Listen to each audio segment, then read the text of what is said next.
Alright, my name is Jesse Sawyer. I'm a library specialist here at DeWitt Wallace Library at Macalester College. I'm reading a short section from one of my favorite banned or challenged books, Naked Lunch by William S. Burroughs. AJ once reserved a table a year in advance, Chez Robert, where a huge icy gourmet broods over the greatest cuisine in the world.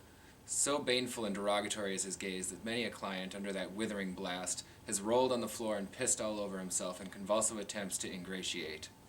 So AJ arrives with 6 Bolivian Indians who chew coca leaves between courses, and when Robert in all his gourmet majesty bears down on the table, AJ looks up and yells, "Hey, boy, bring me some ketchup."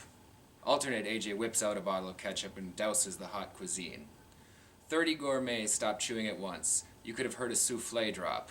As for Robert, he lets out a bellow of rage like a wounded elephant, runs to the kitchen and arms himself with a meat cleaver. The sommelier snarls hideously, his face turning a strange iridescent purple. He breaks off a bottle of Brut champagne, 26. Pierre, the head waiter, snatches up a boning knife.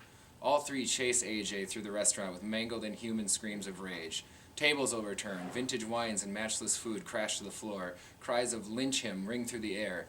An elderly gourmet with the insane, bloodshot eyes of a mandrill is fashioning a hangman's knot with a red velvet curtain rod. Seeing himself cornered and in imminent danger of dismemberment at best, AJ plays his trump card. He throws back his head and lets out a hog call, and 100 famished hogs he had stationed nearby rush into the restaurant, slopping the hot cuisine. Like a great tree, Robert falls to the floor in a stroke where he is eaten by the hogs. "Poor bastards don't know enough to appreciate him," says AJ. Robert's brother Paul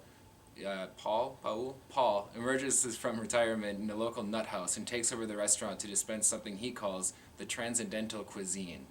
Imperceptibly, the quality of the food declines until he is serving literal garbage, the clients being too intimidated by the reputation of Chez Robert to protest.